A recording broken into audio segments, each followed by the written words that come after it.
بسم اللہ الرحمن الرحیم۔ اعوذ باللہ من الشیطان الرجیم، بسم اللہ الرحمن الرحیم۔ صلاۃ اللہ سلام اللہ علیک یا رسول اللہ، صلاۃ اللہ سلام اللہ علیک یا حبیب اللہ، صلاۃ اللہ سلام اللہ علیک یا نور اللہ وعلی آلک و اصحابک یا محمد رسول اللہ۔ عزیز و دوستو بزرگو، آج ہم نے آپ کو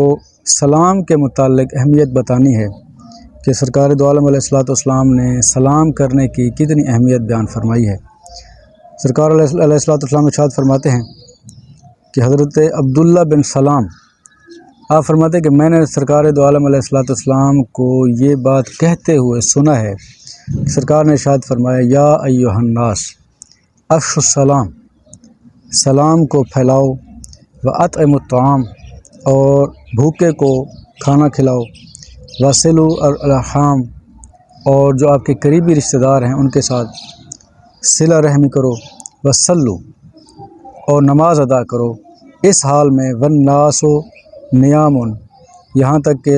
جو لوگ ہیں وہ سوئے ہوں، یعنی تہجد کی نماز کے بارے میں سرکار تنبیہ فرما رہے ہیں۔ تدخل الجنہ بسلام، اگر آپ اس طرح کر لیں گے، یعنی سلام کو پھیلائیں گے اور بھوکے کو کھانا کھلائیں گے اور اپنے قریبی رشتہ داروں کے ساتھ اچھا سلوک کریں گے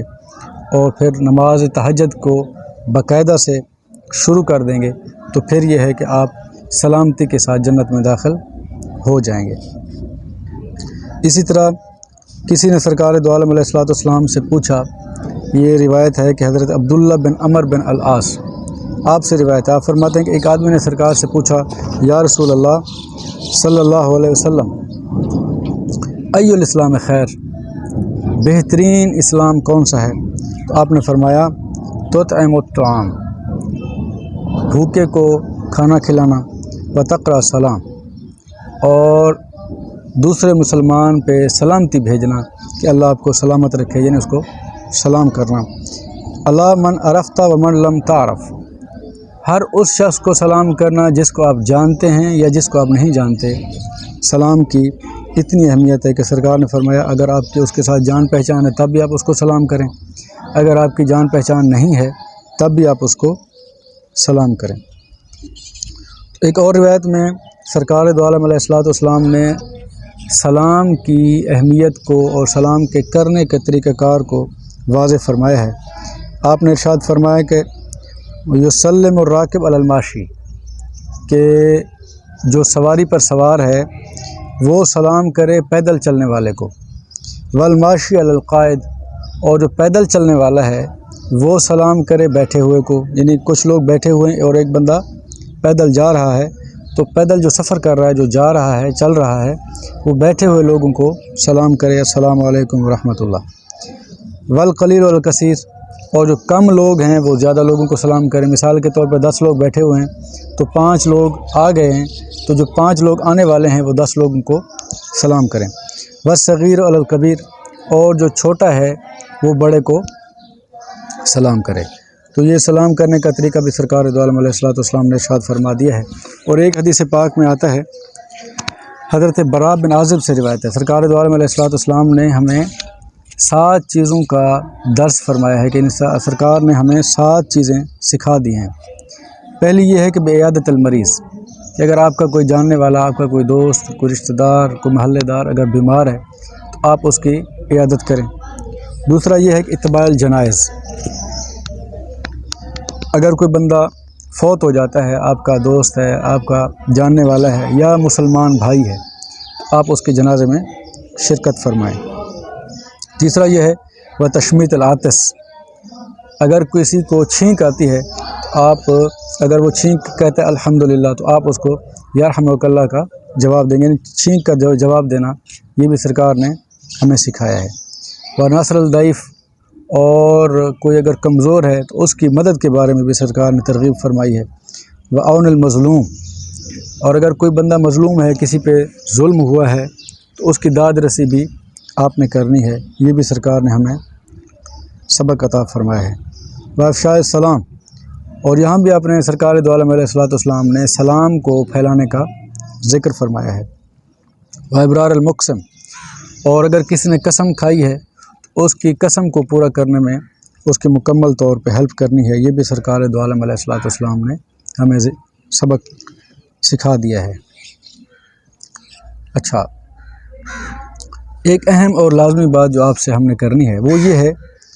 کہ اگر کوئی بندہ اپنے معاشی معاملات کے حوالے سے پریشان ہے اور غربت ہے کہ جانے کا نام نہیں لیتی، ٹلنے کا نام نہیں لیتی، اتنا پریشانی ہے کہ ایک وقت کی ہے تو دوسرے وقت کی نہیں ہے، یا مقروض ہے، اتنا مقروض ہے کہ اپنے اس کے جو آمدن ہے اس سے زیادہ اس کا قرضہ ہے، کوئی راستہ نہیں ملتا کہ اس کا قرضہ اترنے کا کوئی سسٹم بنے، کوئی وسیلہ بنے، کوئی ذریعہ بنے۔ تو میں نے ایک بزرگ کو یہ بات سناتے ہوئے سنا تھا کہ وہ بتا رہے تھے اپنے عقیدت مندوں کو، آپ جب بھی اپنے کمرے میں داخل ہوں یا گھر میں داخل ہوں یا کسی بلڈنگ میں داخل ہوں، یعنی آپ کی انٹری کہیں بھی ہو، تو آپ نے 3 کام کرنے ہیں۔ سب سے پہلے یہ ہے کہ آپ نے کہنا ہے السلام علیکم ورحمۃ اللہ وبرکاتہ، اور اس سے بالکل ہلکی آواز میں آپ نے کہنا ہے الصلاۃ والسلام علیک یا رسول اللہ، یا صلاۃ اللہ سلام اللہ علیک یا نبی اللہ، یا جو بھی درود آپ کو آتا ہے۔ مطلب پہلے آپ نے سلام کرنا ہے،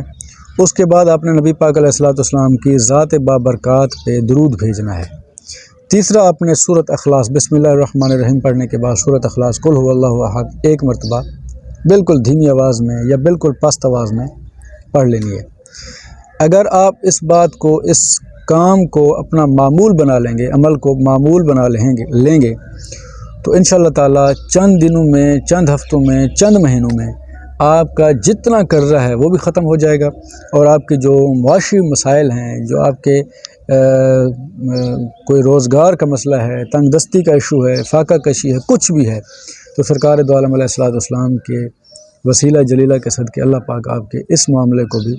اپنے محبوب کے صدقے حل فرما دے گا، اور انشاءاللہ تعالی غیب سے امداد ہوگی اور آپ کو پتہ بھی نہیں چلے گا۔ اور جو صاحب جس کو میں نے سنا ہے جو بتا رہے تھے، وہ کہہ رہے تھے کہ میں ایک غریب سا بندہ ہوں، مطلب میری کوئی جائیداد نہیں ہے، کوئی رقبے نہیں ہے، کچھ بھی ایسی پلازے نہیں ہیں، کچھ بھی نہیں ہے، لیکن الحمدللہ میں نے 7 حج کیے ہیں اسی فرمان کی برکت سے کہ میں جب بھی کسی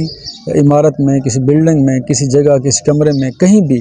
داخل ہوتا ہوں تو سب سے پہلے کہتا ہوں، اگر وہاں کوئی موجود ہے یا موجود نہیں ہے، اونچی آواز میں کہتا ہوں السلام علیکم ورحمۃ اللہ وبرکاتہ، پھر اسے دھیمے الفاظ میں الصلاۃ والسلام علیک یا رسول اللہ، یا صلاۃ اللہ السلام علیک یا رسول اللہ، یا جو بھی آپ کو درود آتا ہے آپ پڑھ لیتے ہیں۔ پھر اس سے بھی مزید دھیمے لہجے میں یا اپنے دل میں آپ 1 مرتبہ سورۃ اخلاص پڑھ لیتے ہیں، تو اس کی برکت سے اللہ پاک آپ کے معاشی معاملات میں غیب سے برکتیں عطا فرماتا ہے۔ اللہ پاک آپ کا حامی ناصر ہو۔ السلام علیکم ورحمۃ اللہ وبرکاتہ۔